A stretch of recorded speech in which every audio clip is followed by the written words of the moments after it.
Hey guys, it's been a while since I've done a video. I've been kind of busy with work. Got a second job, sort of. It's a 1 day a week, but it keeps me pretty busy. But today we're going to do some cold smoked cheese. Our last video was a pellet comparison, testing out smoking cheese. And we're going to actually do some nicer cheese this time. And I'll let you know what we're doing and what you need to do this at home.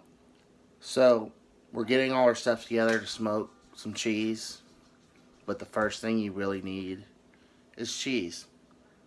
Whether it's a $30 block of Tillamook or the little $3 Walmart stuff we did in our last video testing it out. We have our cheeses.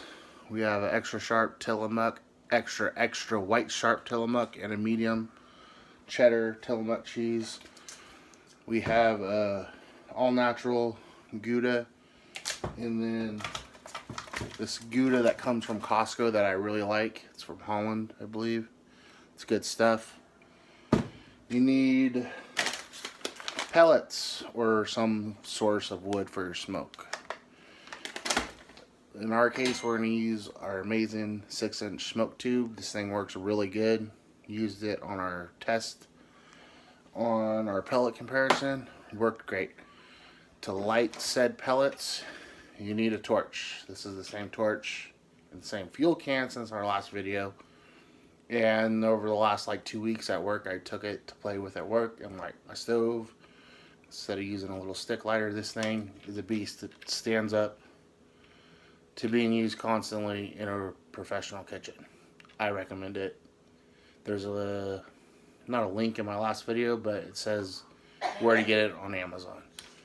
And also, one thing it's not necessarily required, but it helps for moving your stuff around, is a cookie cooling grate thing. Keeps your cheese off your grill grates in your smoker or grill or whatever you decide to cold smoke in.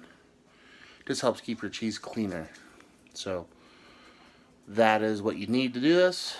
And if it's hot, like in summer, you need to get a bunch of ice blocks or something really cold to put in your smoker or grill or whatever you're using to keep it cool enough to where your cheese doesn't melt or get greasy. So the other day I was like, oh, I want to do a whole bunch of different types of smoke, like apple, cherry. I have hickory pellets.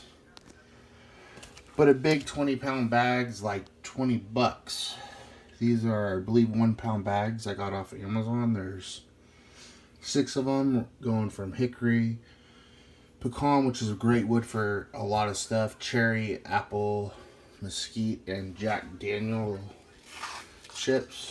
Well, Jack Daniel barrel, I believe, pellets that are infused, I think, with Jack Daniels and charcoal. I'm not 1000% sure on this bag, but it will definitely be interesting.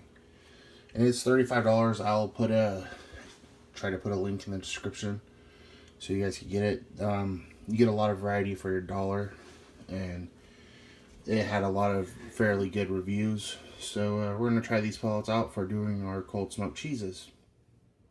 Alright, we're going to start with our Tillamook extra sharp white cheddar cheese. White cheddar is something you don't always see, so I thought it'd be kind of a nice cheese to do for this. So we're gonna give it a score to get the wrapper off.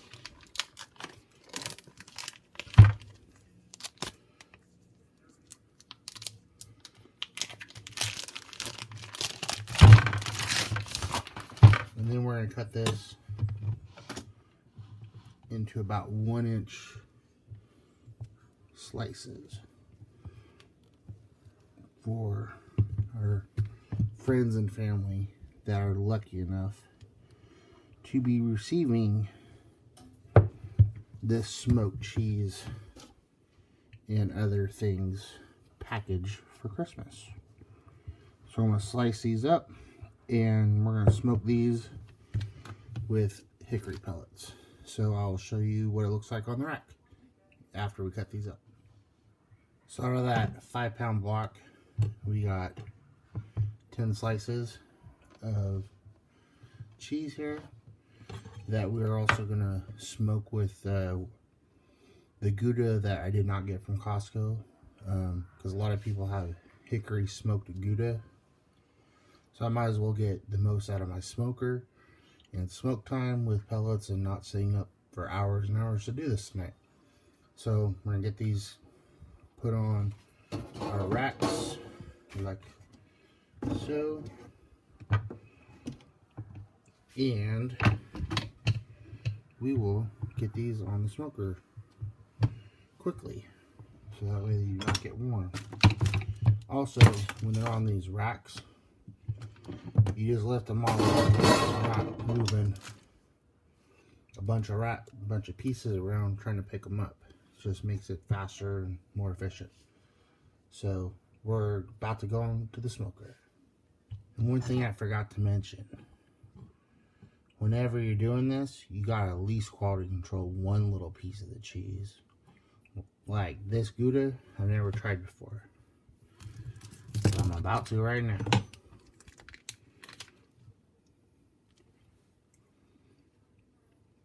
That's pretty good.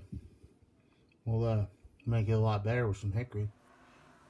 So my first two cheeses we're gonna do are the extra white, sharp, 2-year aged cheddar from Tillamook, and a Gouda I got from Smart Food Service, formerly Cash and Carry.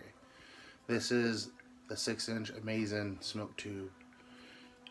It is mini, but it is very mighty. I'm going to show you how to get it filled and started.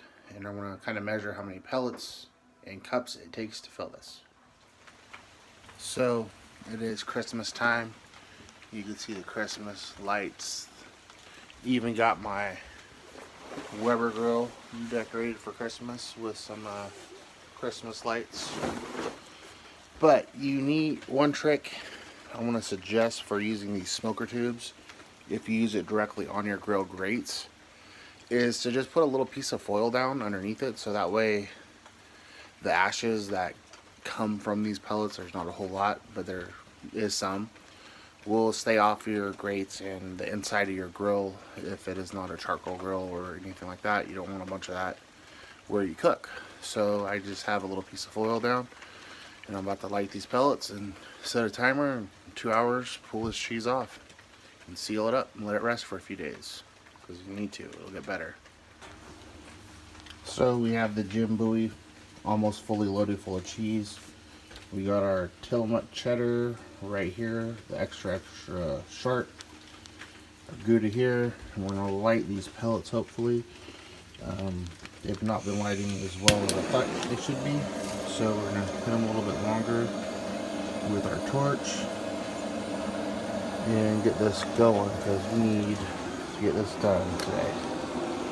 So once you get them lit on fire with a flame, where there's still a visible flame going, is when they're lit enough to cold smoke and produce smoke. You're gonna let them do that for a little bit of time. That way they could get their little bit of fire going. That will produce this little thin smoke. It's hard to see on my phone, but it's a real thin smoke. It's not a dirty, billowy cloud smoke. It's thin, and it's what we need to make good smoked cheese with. We'll talk about woods in just a second for smoking cheese. When smoking cheese, a lot of people suggest to use fruit woods because they're a very mild smoke flavor. We're going to do a variety, couple with hickory, one with cherry, one with apple. I have this big game blend I want to do one with just to try it out. That's hickory, white oak, and red oak, and a little bit of rosemary. I think that might give a pretty good flavor. So I'll check back in 2 hours on our cheese we got smoking now. Alright, the white extra sharp cheddar and one Gouda cheese is done smoking. I can see out my kitchen window that they're done. I'm going to do the medium cheddar next with some cherry wood. Alright, later. This is that white extra sharp cheddar. Took on a little bit of a smoky brownish tan color. So yeah, just doesn't even be dark, just a little bit of smoke flavor and color, and it'll be good to go. We got cherry wood and medium cheddar going now. Check back in a couple hours, probably 2.5, because last time took about an extra 15-20 minutes. But we were smoking good with our amazing smoking tube. So it's the next day. Last night I kind of fell asleep when I was smoking this cheese, and it got late and I just didn't get to doing it all last night. But in my tired, sleep deprived state of working a lot of hours in 2 weeks, I did the applewood on the medium cheddar that I thought I was grabbing cherry on. So on our regular sharp cheddar, we are doing the cherry. We got it going. Next one's the Gouda from Costco. Well, I just took off the other cheddar. We're going to do an hour on the Gouda with the wild game blend, because I haven't really read much on smoking cheese with oak. So we're going to only do an hour, check it, and go from there and see what it tastes like, and give it more or less. Well, not give it less, don't give it as much. And go from there. Alright, let you know what happens. One thing I will like to note for you though, the big game blend has rosemary in it. It's hickory, white, and red oak. It smells pretty interesting. You can definitely smell the rosemary, so it'll make this quite an interesting smoke one way or another.